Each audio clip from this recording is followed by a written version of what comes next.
Chandrayaan 3 mission, इसकी चर्चाएं इन दिनों बहुत ही ज़्यादा हो रही हैं। आपने देखा होगा कि चांद पर, जो कि 3,84,000 किलोमीटर दूर है हमारी पृथ्वी से, तो वहाँ पर ऐसा क्या है जो होड़ लगी हुई है। बहुत सारे देश वहाँ पर जाने का प्रयास कर रहे हैं और कई सारे देश सफल भी हुए हैं। तो चंद्रयान मिशन को समझने से पहले हम थोड़ा एक ग्लोबल लेवल पर इसे ले जाएंगे और इसकी हिस्ट्री देखेंगे। आखिर ऐसे कौन कौन से देश रहे जो इस पर सक्सेसफुल रहे। दो ऐसे देश थे, एक सोवियत संघ जिसे आज हम रसिया के नाम से जानते हैं, और दूसरा देश अमेरिका था। 1950 के दशक में कुल मिशन 14 थे। इन 14 मिशनों में 6 बार अमेरिका फेल हुआ और एक बार इसने सफलता हासिल की। इसके विपरीत सोवियत संघ को हम देखते हैं तो इसके टोटल मिशन 7 हुए थे। तो इसमें इसे 4 बार हार मिली थी और 3 बार इसे जीत मिली थी। फिर उसके बाद वर्ष 1960 के दशक में कुल 55 मिशन हुए। इसमें में से अमेरिका जो था 19 मिशन इसके टोटल फेल हो गए थे और 17 मिशन में ये सक्सेसफुल हुआ था। और इसके बाद सोवियत संघ वर्ष 1960 में इसके 8 मिशन फेल हुए थे और इसने 11 मिशन में सफलता हासिल की थी। तो वर्ष 1970 में कुल 21 मिशन हुए थे। इसमें में से अमेरिका सिर्फ एक बार फेल हुआ था और 7 बार इसे सक्सेस मिली थी। सोवियत संघ 2 बार फेल हुआ था और 11 बार इसे सक्सेस मिली थी अपने मिशन में। इसके बाद 1980 के दशक में कोई भी मिशन नहीं हुआ और उसके बाद 1990 के दशक में टोटल 3 मिशन हुए। इसमें से 2 मिशन थे अमेरिका के और एक था जापान के। तीनों मिशन सफल हुए थे। वर्ष 2000 में भारत की एंट्री हो जाती है मिशन मून के लिए। तो वर्ष 2000 में टोटल 6 मिशन किए जाते हैं। इसमें से 2 मिशन अमेरिका के थे और एक मिशन यूरोप का था, एक चाइना का था, एक जापान का था, एक भारत का था। लगभग सभी मिशन हमारे सक्सेसफुल हुए थे वर्ष 2000 में। और ये 2000 की बात ही है, भारत ने अपना सबसे पहला मिशन चंद्रयान 1 लॉन्च किया था और इसमें इसने सफलता हासिल की थी। और इसके बाद 2010 की बात करें तो चाइना ने 6 मिशन लॉन्च किए और 6 के 6 इसके सक्सेसफुल हुए थे। और अमेरिका ने 3 मिशन लॉन्च किए, इसके 3 के 3 सक्सेसफुल हुए थे। और भारत ने 1 मिशन लॉन्च किया था, इसमें भी इसको सफलता हासिल हुई। और इजराइल ने 1 मिशन लॉन्च किया था और इजराइल सिर्फ ऐसा देश था जो सन 2010 में असफल रहा। तो टोटल मिशन यहाँ पर 11 हो जाएंगे। ये हिस्ट्री आपको मैंने इसलिए दिखाई ताकि आप इससे अंदाज़ा लगा सकें कि जितने मिशन हमने किए हैं लगभग उसके आधे इसमें फेल ही हुए। इससे ये कॉन्क्लूज़न निकलता है कि चांद पर जाना इतना आसान नहीं, इतनी एडवांस टेक्नोलॉजी नहीं थी उस समय में। इवन आज भी इतनी एडवांस टेक्नोलॉजी नहीं है कि अन्य कोई ग्रह पर हम सफलतापूर्वक लैंड कर पाएँ चांद के अलावा। हालांकि बहुत सारे मिशंस अब सक्सेसफुल होने लगे हैं धीरे धीरे। अब भारत इसमें क्यों पिछड़े हुआ? भारत लगभग 1950 से लेकर 2000 में पहला मिशन इसने अपना लॉन्च किया था। यानी कि भारत 50 साल बाद, इन देशों के सक्सेस होने के 50 साल बाद भारत ने अपना पहला मिशन लॉन्च किया था। तो इंडिया के भी यहाँ पर कुछ प्रॉब्लम्स थी, क्योंकि यहाँ पर प्रॉपर तरीके से रेवेन्यू का जनरेशन नहीं हो रहा था। यानी कि उसमें रेवेन्यू कलेक्ट नहीं हम कर पा रहे थे, पैसा हमारे पास इतना नहीं था और ना ही हमारे पास इतनी स्पेस में टेक्नोलॉजी एडवांस थी कि हम भी चंद्रमा पर जा सकें। लेकिन कोई बात नहीं, देर से ही सही, लेकिन हम भी आज प्रयास कर रहे हैं और निरंतर प्रयासरत हैं। जब तक हम चंद्रमा की सतह पर लैंड नहीं करेंगे तब तक हम इसको छोड़ेंगे नहीं। तो इंडिया में आखिर क्या ऐसी कमी है जो हम चांद पर लैंड नहीं कर पा रहे? हालांकि हमारे इंडियन साइंटिस्ट के पास इतनी कैपेबिलिटी आ चुकी है कि हम कोई भी रॉकेट बना सकते हैं, उसे लॉन्च कर सकते हैं और कहीं किसी भी ग्रह तक उसे हम पहुंचाने की क्षमता रखते हैं। बस प्रॉपर हम कहाँ पर फेल हो रहे हैं? लैंडिंग में फेल हो रहे हैं। अगर जो ये मिशन सक्सेसफुल हो जाता है तो लैंडिंग में भी हमारा नाम आने लगेगा और हम दुनिया के चौथे ऐसे देश बन जाएंगे जो चंद्रमा पर सक्सेसफुली लैंड करेंगे। तो आप समझ सकते हैं लगभग 250 से अधिक देश हैं हमारी दुनिया में, लेकिन उसमें में से सिर्फ 3 देश ऐसे ही हैं जो अभी तक चांद पर उतरने का जिनको श्रेय प्राप्त है।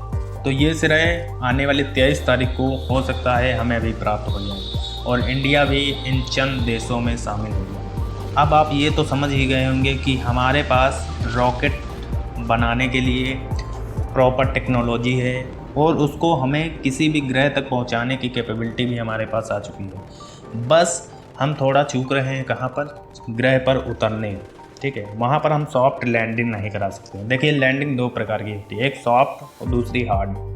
हार्ड लैंडिंग बेसिकली उसे कहते हैं जब हमारा मिशन अनसक्सेसफुल हो जाता है, ठीक है, तो उसे हम हार्ड लैंडिंग बोलते हैं। कहते हैं कि बहुत इस प्रकार उतर गया कि वहाँ पर उसके कलपुर्जे ही नहीं काम कर रहे हैं, कोई इक्विपमेंट ही नहीं काम कर रहा है, तो इसे हम हार्ड लैंडिंग बोलते हैं। सॉफ्ट लैंडिंग किसे बोलते हैं, जब प्रॉपर तरीके से हमारे बनाए गए सिद्धांतों पर वो कार्य कर रहा है और प्रॉपर तरीके से उतर जाए जहाँ पर हमें जिस ग्रह पर भेजना है, तो उसे हम सॉफ्ट लैंडिंग बोलते हैं। अब चंद्रयान 3 के आखिर ऐसे कौन से फेज़ हैं जिसमें हम अभी तक चंद्रयान मिशन में सक्सेसफुल नहीं हो पाए। फेल होने से पहले, जब हमारा मिशन फेल होता है तो यहाँ पर दो कंडीशंस आती हैं, ठीक है। तो आपके इसके स्ट्रक्चर में, ठीक है, दो चीज़ों को समझना पड़ेगा। इसके दो मॉड्यूल हैं जिसको आपको समझना पड़ेगा। Number 1 propulsion module, number 2 lander module. Propulsion module और लैंडर मॉड्यूल ये दोनों जो होते हैं एक दूसरे से जुड़े हुए होते हैं, ठीक है। तो जब जुड़े हुए होते हैं तो जब लगभग चंद्रमा के 100 किलोमीटर के आसपास रेंज में ये आ जाते हैं तो इन्हें एक दूसरे से अलग किया जाता है, प्रोपल्सन मॉड्यूल को और लैंडर मॉड्यूल को। अब प्रोपल्सन मॉड्यूल का क्या काम होता है, ये जो होता है चांद की कक्षा में ये चक्कर काटेगा, यानी कि चांद के ऊपर ये चक्कर काटेगा और समय समय पर उसकी तस्वीरें ये वापस पृथ्वी पर सेंड करता रहता है। तो इस प्रकार हमें चांद की सतह के बारे में थोड़ी बहुत जो है जानकारी मिलती है फोटोग्राफ्स के माध्यम से। तो इन्हें अलग करने के लिए, प्रोपल्सन मॉड्यूल और लैंडर मॉड्यूल दोनों को अलग करने के लिए एक विशेष टेक्निक अपनाई जाती है जिसमें क्या किया जाता है, ब्लास्ट किया जाता है। यानी कि इसके ये दोनों के बीच जॉइंट में ब्लास्ट किया जाता है, तब ये दोनों एक दूसरे से अलग होते हैं। अब यहाँ पर प्रॉब्लम ये होती है कि ब्लास्ट करते समय, ठीक है, सेंसर्स वगैरह जो उसमें लगे होते हैं या फिर कैमरास लगे होते हैं, तो बहुत सारी उसमें एंटीनास भी लगे होते हैं, तो उसमें किसी भी प्रकार का इफेक्ट तो नहीं पड़ा है। ये बहुत टफ टास्क होता है, ठीक है, और बहुत कम देश इसी टास्क को अचीव कर पाए हैं। उसमें से हम सक्सेसफुली हो गए, यानी कि प्रोपल्सन मॉड्यूल और लैंडर मॉड्यूल को एक दूसरे से अलग करने के लिए। तो फर्स्ट प्रॉब्लम यहाँ पर आती है। अब सेकंड प्रॉब्लम कहाँ आती है, लैंड करते समय। अब सबसे मेन काम होता है लैंड करना।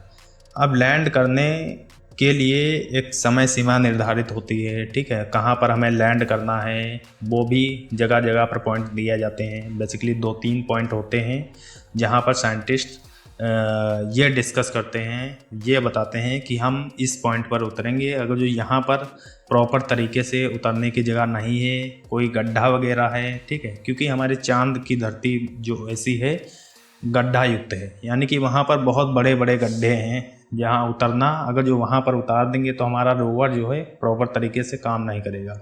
अब लैंडर के अंदर, लैंडर मॉड्यूल के अंदर एक रोवर होता है, मेन काम रोवर का होता है। यही लैंडर मॉड्यूल के अंदर से ये निकलेगा। जब ये लैंडर मॉड्यूल लैंड करेगा, यानी कि नीचे चांद की धरती पर उतरेगा, चांद पर उतरने के बाद रोवर जो होता है ये निकलेगा उसके अंदर से। रोवर के निकलने के बाद वो अपनी रिसर्च करना स्टार्ट करेगा, वीडियोग्राफी करेगा, ठीक है, और वहाँ के सैंपल कलेक्ट करेगा और उसको डिजिटली फॉर्मेट में यहाँ पर भेजता है, ठीक है, यानी कि डाटा के फॉर्मेट में साइंटिस्ट को भेजता है। साइंटिस्ट उसकी एनालिसिस करते हैं, जिसके बेसिस पर यह डिस्कस किया जाता है कि चांद पर कौन कौन से एलिमेंट्स हैं और क्या क्या पाया जाता है, क्या वहाँ हाइड्रोजन है, नाइट्रोजन है, कार्बन डाइऑक्साइड है। तो इन सभी तत्वों के कॉम्बिनेशन के आधार पर साइंटिस्ट अपना कंक्लूजन तक पहुंचते हैं और वहां पर ये बताते हैं कि वहां पर जीवन है या फिर नहीं है, वहां पर मानव जाति सर्वाइव कर सकती है या फिर नहीं सर्वाइव कर सकती है। तो ऐसी बहुत सारी कंडीशंस होती है जिसको एनालाइज करके साइंटिस्ट इन सभी चीज़ों को बताते हैं। अब यहाँ पर एक आपके एजुकेशन के लिए बता दें कि टोटल जो है प्रोपल्सन मॉड्यूल जो है इसका टोटल मास जो है, यानी कि ये कितना वजन है, प्रोपल्सन मॉड्यूल जो है 2148 किलोग्राम का है। सिर्फ प्रोपल्सन मॉड्यूल की हम बात कर रहे हैं। लैंडर मॉड्यूल का इसमें से वजन 1752 किलोग्राम है। लैंडर और रोवर एक ही में होते हैं, इसलिए इन दोनों को मिलाकर इनका वजन 1752 किलोग्राम का हो जाता है। और यही 1752 किलोग्राम सिर्फ हमारे काम का होता है, बाकी सब बेकार होता है। बेकार नहीं होता है, हालांकि ये भी काम करता है, लेकिन मेन जो होता है 1752 किलोग्राम, ये वेट जो है हमारा चांद पर उतरने वाला है। और उसमें में से 1752 किलोग्राम में से जो रोवर है वो 26 किलोग्राम का है। मेन काम रोवर ही करता है, ठीक है। रिसर्च एनालिसिस वगैरह जो है रोवर ही करता है, जगह जगह पर घूम घूम कर। तो इस प्रकार इसका टोटल वजन 3900 किलोग्राम हो जाता है। तो पावर जनरेशन की अगर जो बात करें तो प्रोपल्सन मॉड्यूल 758 वॉट तक का ये अपनी जो है एनर्जी प्रोड्यूस कर सकता है। लैंडर मॉड्यूल जो है 738 वाट तक का ये एनर्जी प्रोड्यूस कर सकता है। और रोवर है सिर्फ 50 वाट की एनर्जी प्रोड्यूस कर सकता है। इस प्रकार ये अपना जो है काम करते हैं। अब यहाँ पर बात आती है कि चांद पर हम यूँ घूम घूम कर क्यों जाते हैं, यानी कि पृथ्वी के पहले देख रहे होंगे आप इस फोटो में, पृथ्वी के पहले 5 चक्कर लगाए जाते हैं, फिर यहाँ पर आते हैं, यहाँ पर लगभग 7 चक्कर लगाए जाते हैं, फिर इसकी क्यों लैंडिंग की जाती है। इसके पीछे कारण है, एक तो जो है हमारे पास प्रॉपर बजट नहीं है, दूसरा कारण है हमारे पास इतनी एडवांस टेक्नोलॉजी नहीं है, इतने हाईटेक रॉकेट नहीं है जो डायरेक्टली वहाँ पर पहुँचा दे। बात करें रसिया की, तो रसिया ने अपना मिशन सिर्फ 2 दिन में पहुँचा दिया था, हालांकि उससे भी 7 दिन लगेंगे इस मिशन में, वो बात दूसरी है। और हमें 40 दिन लग रहे हैं। ये डिफरेंस सिर्फ रॉकेट की कैपेसिटी पर होता है, ठीक है। अब यहाँ से आप देख रहे होंगे कि ये 4 राउंड लगाता है। अब ये ऐसे कैसे जाता है, देखिए ये जैसे ही हमारी ग्रेविटी से, यानी कि ये पृथ्वी की ग्रेविटी, ये ग्रेविटी से बाहर निकलेगा तो पृथ्वी की ग्रेविटी का इस पर प्रभाव ख़त्म हो जाएगा। तो ये क्या होगा, अपनी आकाश में, यानी कि अपनी कक्षा में ये जो हमारा मिशन जाएगा, ये अपनी कक्षा में इस तरह चक्कर काटने लगेगा। पहले पृथ्वी के 5 चक्कर काटेगा। अब देखिए यहाँ पर इसमें देख सकते हैं कि यहाँ पर जाएगा, पर्टिकुलर इस एरिया पर आएगा। यहाँ पर अब क्या होगा, थोड़ा जो है हमारे मिशन को बूस्ट किया जाएगा। बूस्ट कैसे, यानी कि यहाँ पर इसका इंजन चालू किया जाएगा, डायरेक्शन थोड़ी इसकी चेंज की जाएगी, फिर इसे बंद कर दिया जाएगा, फिर डायरेक्शन चेंज की जाएगी, फिर इसे बंद कर दिया जाएगा। ठीक इसी प्रकार जाते जाते जाते जाते इसको हमारे ग्रेविटेशनल पोल से बिल्कुल बाहर ढकेल दिया जाता है और चांद की कक्षा में से प्रतिस्थापित कर दिया जाता है। ठीक इसी प्रकार यहाँ पर भी ये 7 चक्कर लगाता है और फिर जाके यहाँ पर कहीं इसकी लैंडिंग होती है। तो आपका क्या मानना है कि ये हमारा मिशन कहाँ तक सक्सेसफुल होगा भी या फिर नहीं भी होगा? तो इन सब के बारे में आप कमेंट सेक्शन में बता सकते हैं। एक और न्यूज़ निकल कर आ रही है कि भारत अब चांद पर अगर जो ये मिशन सक्सेसफुल हो गया तो ऑलरेडी हमारा एक मिशन और बना रखा है, ठीक है, उसको बस लॉन्च ही करना है हम लोगों को। तो इसरो वाले ने ये अनाउंसमेंट अभी की थी हाल ही में, आदित्य-1 नाम का एक सैटेलाइट जो है हम वहाँ पर भेजने वाले हैं सूर्य पर।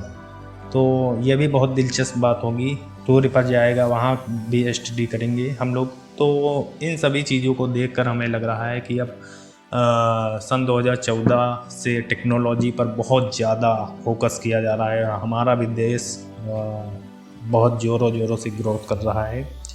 या फिर आपको ये जानकारी कैसी लगी, कमेंट सेक्शन में इसको बता सकते हैं। जय हिंद।